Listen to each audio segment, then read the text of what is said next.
नमः शिवाय। सोमवार व्रत कथा। किसी नगर में एक धनी व्यापारी रहता था। दूर दूर तक उसका व्यापार फैला हुआ था।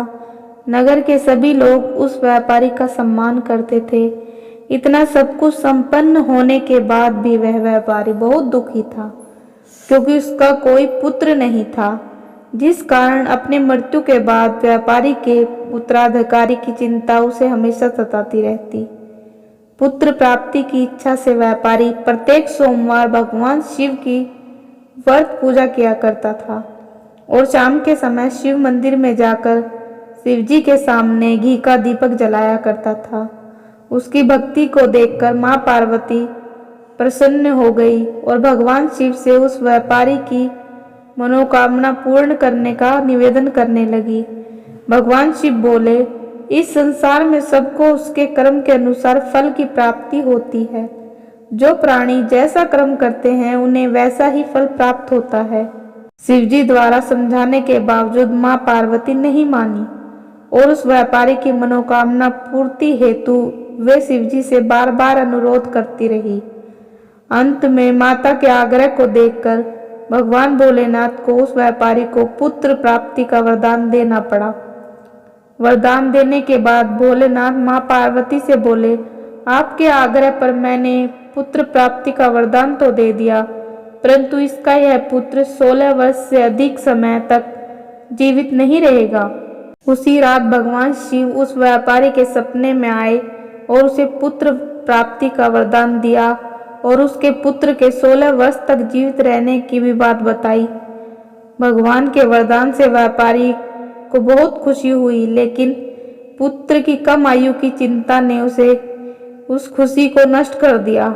व्यापारी पहले की तरह सोमवार के दिन भगवान शिव का विधिवत व्रत करता रहा। कुछ महीनों के बाद उसके घर एक अति सुंदर बालक ने जन्म लिया और घर में खुशियां ही खुशियां भर गई। बहुत धूमधाम से पुत्र जन्म का समारोह मनाया गया, परंतु व्यापारी को पुत्र जन्म की अधिक खुशी नहीं हुई, क्योंकि उसे पुत्र की अल्प आयु के रहस्य के बारे में पता था। जब पुत्र 12 वर्ष का हुआ तो व्यापारी ने उसे उसके मामा के साथ पढ़ने के लिए वाराणसी भेज दिया। लड़का अपने मामा के साथ शिक्षा प्राप्ति के लिए चल दिया। रास्ते में जहाँ भी मामा भांजे विश्राम करते वहीं यज्ञ करते और ब्राह्मणों को भोजन कराते। लंबी यात्रा के बाद मामा भांजे एक नगर में पहुंचे। उस दिन नगर के राजा की कन्या का विवाह था, जिस कारण पूरे नगर को सजाया गया था। निश्चित समय पर बारात आ गई, लेकिन वर का पिता अपने बेटे के एक आंख से काने होने के कारण बहुत चिंतित था।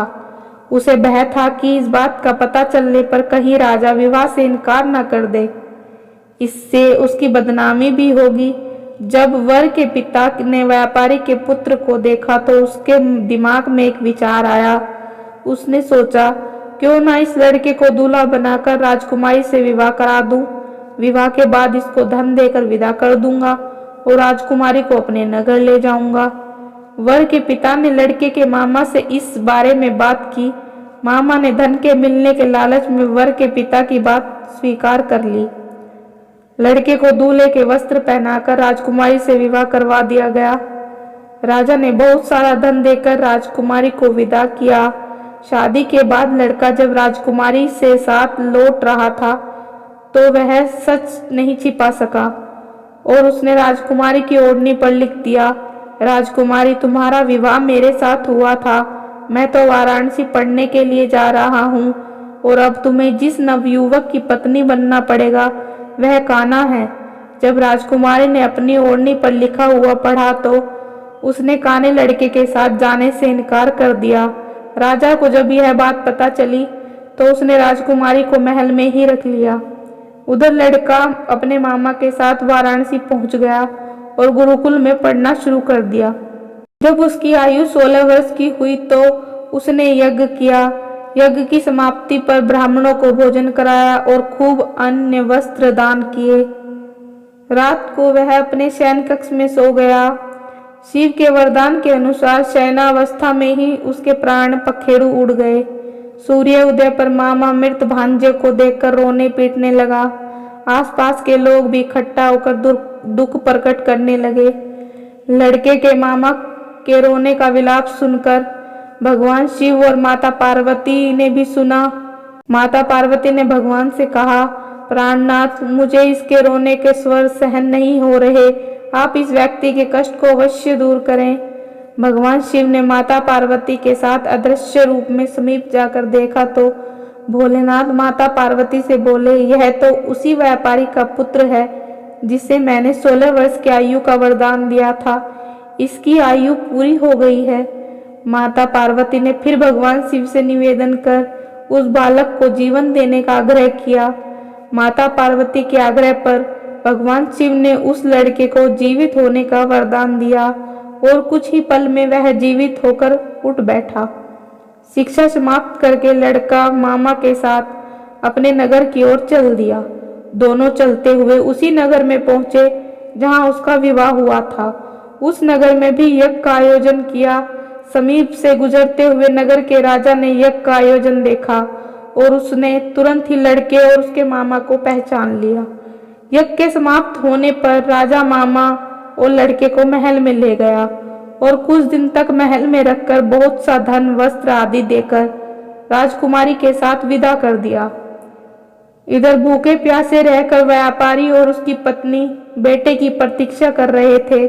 उन्होंने प्रतिज्ञा ली थी कि यदि उन्हें अपने बेटे की मृत्यु का समाचार मिला तो दोनों अपने प्राण त्याग देंगे। परंतु जैसे ही उसने बेटे के जीवित वापस लौटने का समाचार सुना तो वह बहुत प्रसन्न हुआ।